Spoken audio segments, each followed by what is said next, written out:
All right, time for another book review. This time this is the book called For the Soul of France, Culture Wars in the Age of Dreyfus by Frederick Brown. This is a book that the subtitle really doesn't lie. I mean, it really is about culture wars in the last two-thirds of the 19th century in France. And culture wars, much in the same sense that we use the term in contemporary America.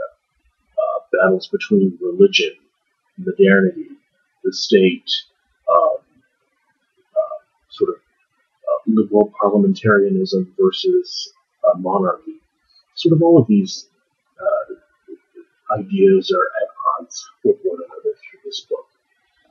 And it's a really, really interesting, well-written, well-maintained narrative for people that happen to be interested in 19th century French political and social history. There's a number of chapters in it, and basically Brown deals with his topics chapter by chapter. Sort of each chapter tells a different story. I'll go on and tell you what some of the actual chapters are about, but I just sort of wanted to lay out what this book is all about. It's very readable.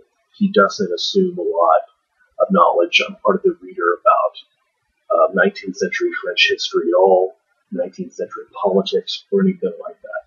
Although some knowledge would be really helpful, he doesn't assume it. Just a really, really, really good book that I enjoyed quite a bit. Let me go ahead and read you the review that I wrote. If you thought the Dreyfus affair was the origin of anti-Semitism in France, or that the Culture Kampf was just a phenomenon relegated to Bismarck's imperial Germany, this book may just very well serve to be the place we get a solid education in late 19th century French cultural history. As I said, Frederick Brown assumes a minimal knowledge of the politics of the time. And when I say the time, I mean roughly from Charles X's abdication and the rise of Louis Philippe in 1830 through the end of the ordeal that we now call the Dreyfus affair, which takes us up right to the beginning of the 20th century.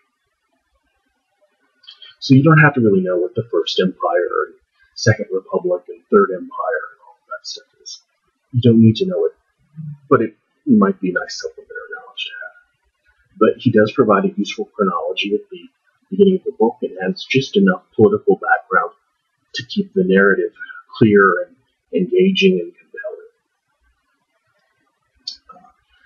Like I said, the use of the word culture wars in the subtitle is not a cynical ploy on the part of the publisher to attract readers either. The words and the politics to which they give so theatrical a birth were just as relevant then as they ever have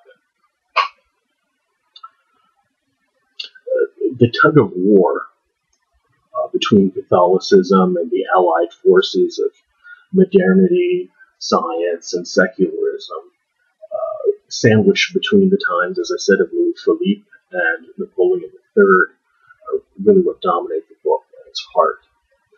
Any vignette to begin with would have been arbitrarily chosen, but Brown chooses the 1863 publication of Ernst Rignon's The Life of Jesus, which serves as a terrific and illustrative point of departure for a book whose main themes include Rignon's strident anti-clericalism.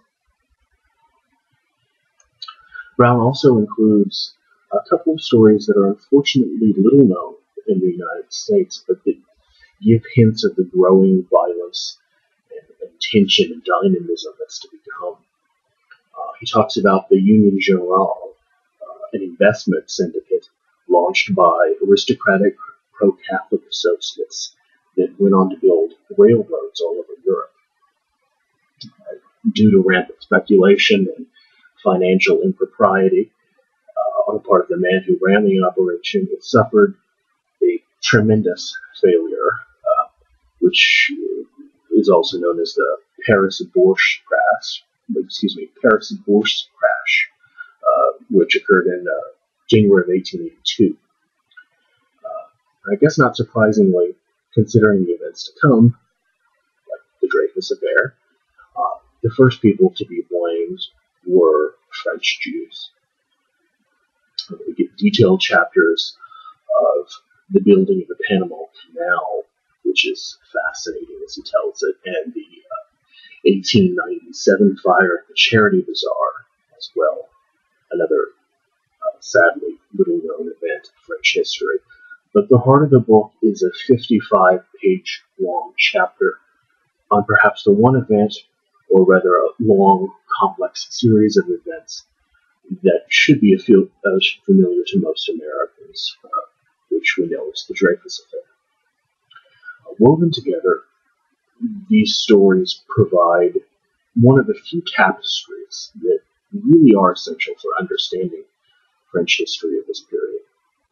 For someone unfamiliar with the major names and events, they could easily access Robert Gildéa's Children of the Revolution, the French, 1799 to 1914, which provides much of the political background that I was talking about earlier that Brown doesn't cover, or can't cover, in a brief 265 pages. The author has a tremendous grasp of the source material.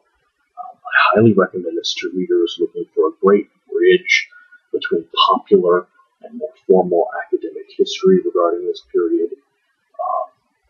Reading this, I went back to my bookshelves and I saw that I had another book by the same author, Frederick Brown, which happens to be a biography of Flaubert. And after reading this, I certainly want to jump into that very soon. A wonderful book, a wonderful history, well told, very engaging, very interesting. For the Soul of France. Culture Wars in the Age of Dreyfus.